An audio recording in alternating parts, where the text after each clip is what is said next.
Hello, नमस्ते। आप सभी का एक बार फिर से स्वागत है। एटमी हमेशा मेंबर सक्सेस के लिए काम करती है और कहा भी गया है कि शिक्षा सबसे बड़ा धन है। इसीलिए आज हम आपको एटमी के एजुकेशन सेंटर की कुछ मुख्य बातें बताएंगे।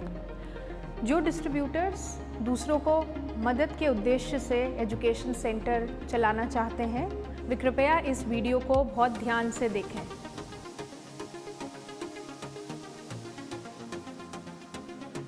सबसे पहले बात करते हैं एजुकेशन सेंटर लीडर की जिम्मेदारियों की। एटमी एजुकेशन सेंटर का मुख्य उद्देश्य डिस्ट्रीब्यूटर्स को एजुकेशन और ट्रेनिंग देना है, जैसे कि एजुकेशन सेंटर और एजुकेशन सेंटर लीडर की जिम्मेदारियां क्या हैं, एजुकेशन सेंटर के लिए क्या आवश्यकताएं हैं और प्री ऑथराइज्ड एजुकेशन सेंटर के लिए क्या आवश्यकताएं हैं। एटमी एजुकेशन सेंटर का मुख्य उद्देश्य डिस्ट्रीब्यूटर्स को ट्रेनिंग और एजुकेशन देना है, जैसे कि एटमी का vision, philosophy, founding principles, values, motto, Atomy का code of ethics and principles, compensation plan, policies and procedures, Atomy products के सही इस्तेमाल की जानकारी देना, एजुकेशन सेंटर का नियमित रखरखाव करना।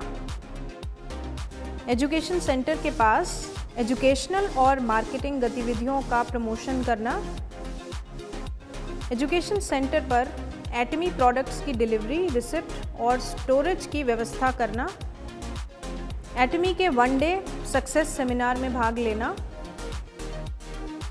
एटमी द्वारा करवाई गई एजुकेशन सेंटर लीडर ट्रेनिंग्स और मीटिंग्स में भाग लेना, एटमी के प्रोडक्ट्स और सर्विसेज की मार्केट रिसर्च, डेटा कलेक्शन और फीडबैक लेना।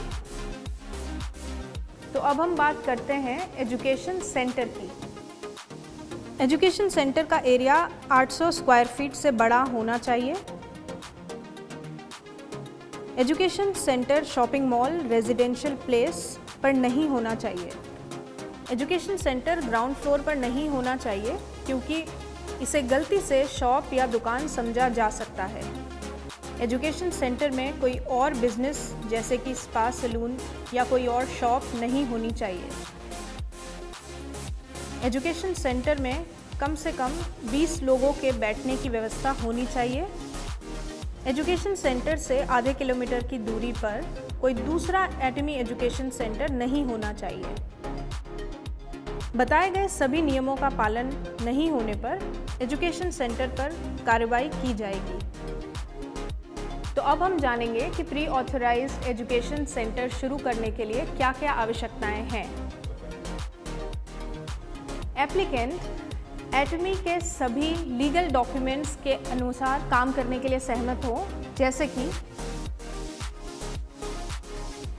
अप्लाई करने के लिए एटमी डिस्ट्रीब्यूटर होना आवश्यक है, जिसके लिए एटमी इंडिया माइग्रेशन सक्सेसफुली पूरा होना चाहिए।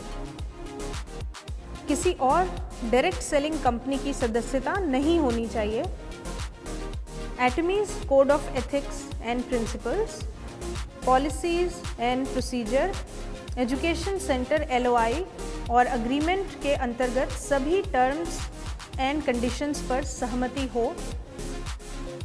एटमी के रूल्स और रेगुलेशंस का पालन नहीं करने के लिए कंपनी द्वारा कोई कार्रवाई नहीं की गई हो और साथ ही साथ एटमी डिस्ट्रीब्यूटर द्वारा 5 वनडे सेमिनार और 2 सक्सेस सेमिनार में भाग लेना अनिवार्य है।